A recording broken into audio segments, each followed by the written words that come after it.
Good morning, beloveds. I'm running a couple of minutes behind because I misplaced my phone. Which, all that means is I left it in the kitchen. Because, you know. Alright, it is August 11th.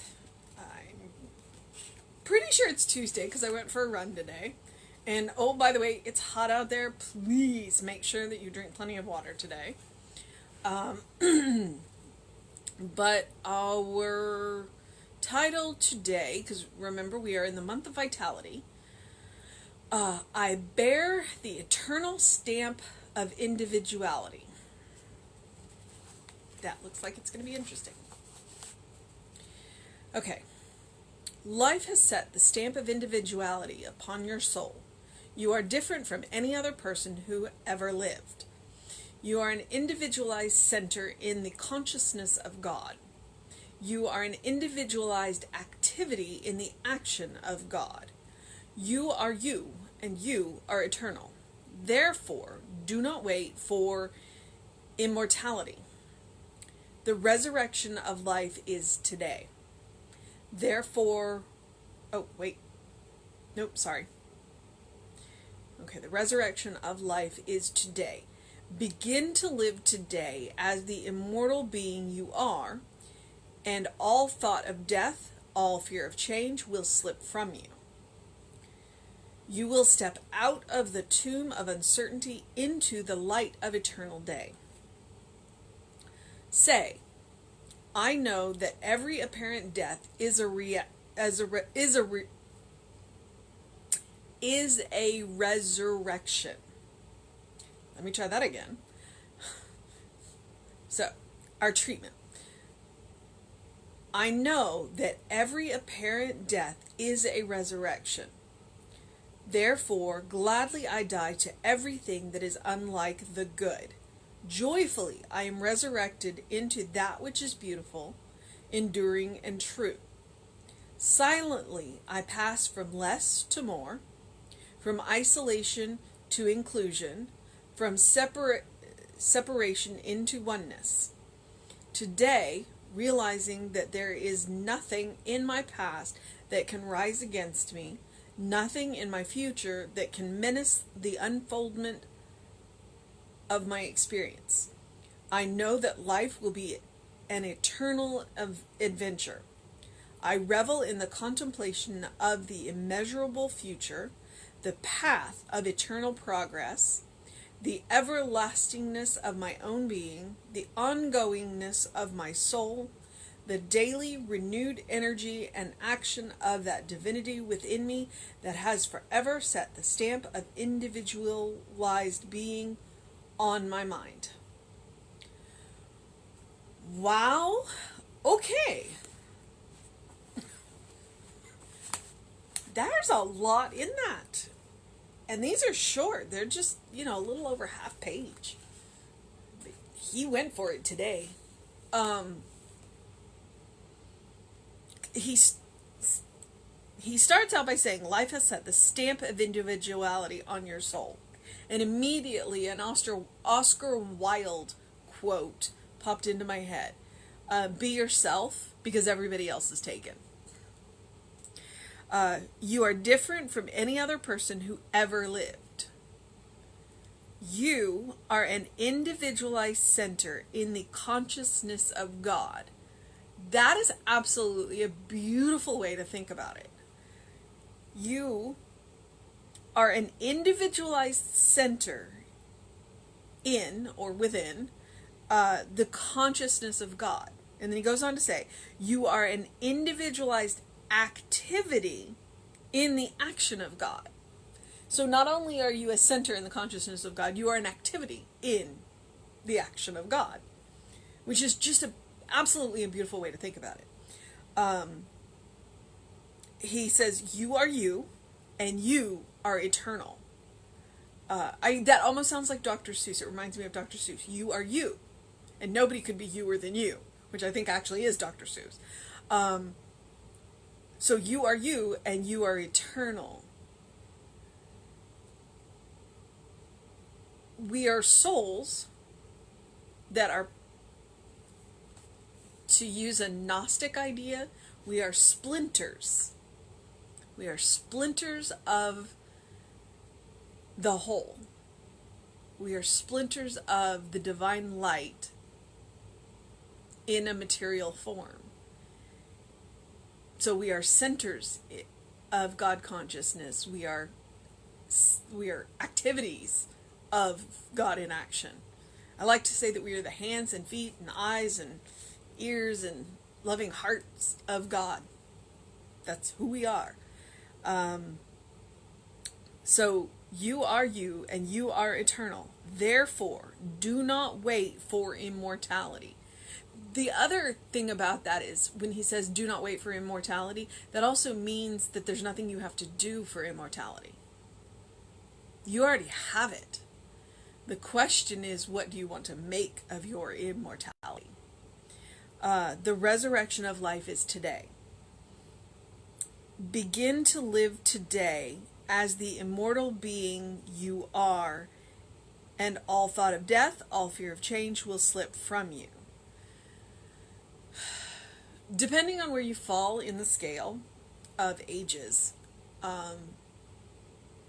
that's an odd concept. But begin to live today as if today is the rest of your life. Begin to live today as if you are going to live forever. What is it? Study as if you're going to live forever. Oh, I don't remember. It's a quote about how it's like continue to learn as if you have forever to learn, but study as if tomorrow isn't promised. I'm gonna screw that quote up. I'll have to go back and look for it. But it's like what do you want the rest of your life to look like? What would you do if you were gonna live forever? Because you are. But you might as well make the most of it. The form that you're wearing right now won't live forever. But the core of who you are will. And that's why I like that he says, you are an individualized center in the consciousness of God.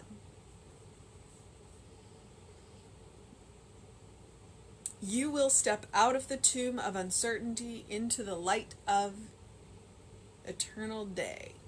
So he moves on to the treatment. I know that every apparent death is a resurrection. Therefore, gladly I die to everything that is unlike good. And that's one of the things, when Christians talk about the rebirth, that's one of the things that they're talking about. You are dying to anything that is unlike Christ. You are being reborn in Christ. You are stepping away from anything that is not Christ consciousness. It's not asking us to be Jesus, but what it's asking us to do is to accept what he taught, which is there is one power, and we have the right to call on that power because we are part of that power. That power flows through us when we open up that.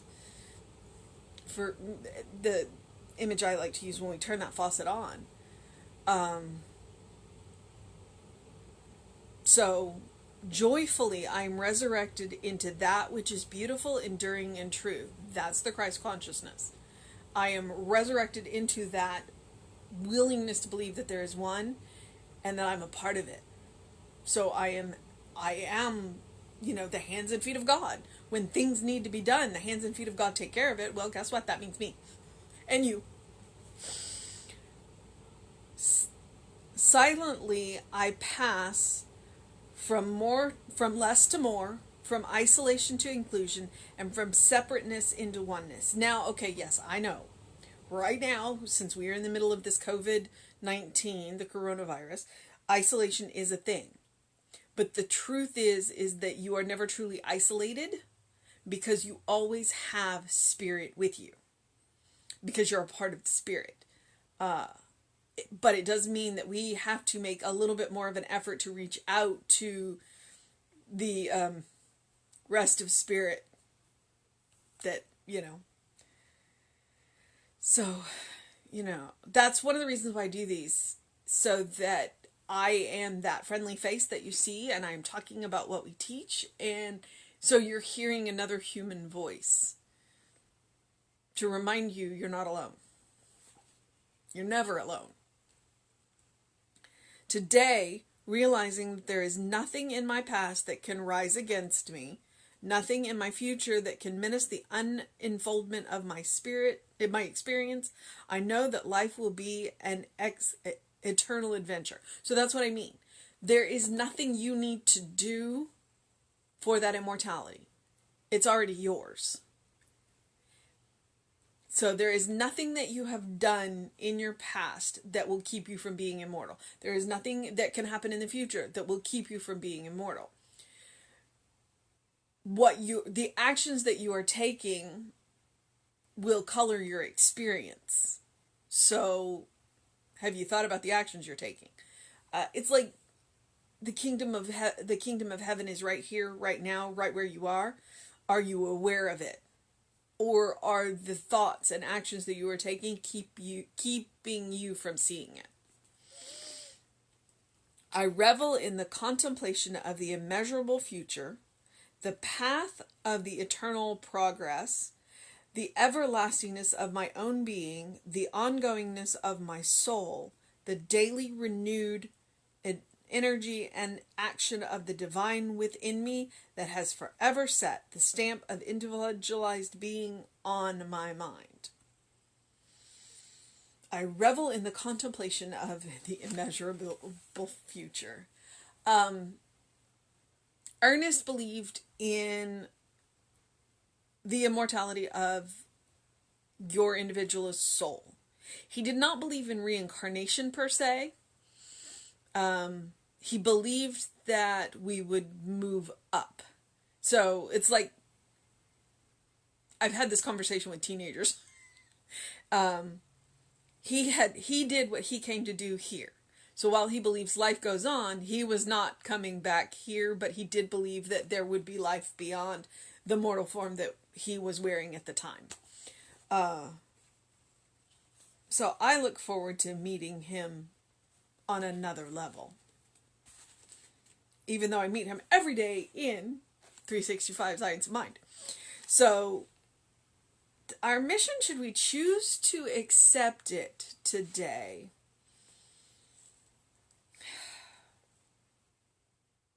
is to begin to live today as the immortal being that we are, and to recognize that you are you, and you are eternal, which is kind of a hard mission. If you want a really interesting practice, Google death yoga. I took a couple of classes with Amit Goswami, and he is a fascinating man. If you ever want a really good book to read The Quantum Doctor. And that was one of the practices that he covered, was death yoga. And it comes out of India, and it is something that they do, the yogis do in India, and it's interesting. It's along the lines of, in practitioner training, one of the things that they ask us to do is to write our own obituaries. If you haven't tried that, that's effectively one similar to.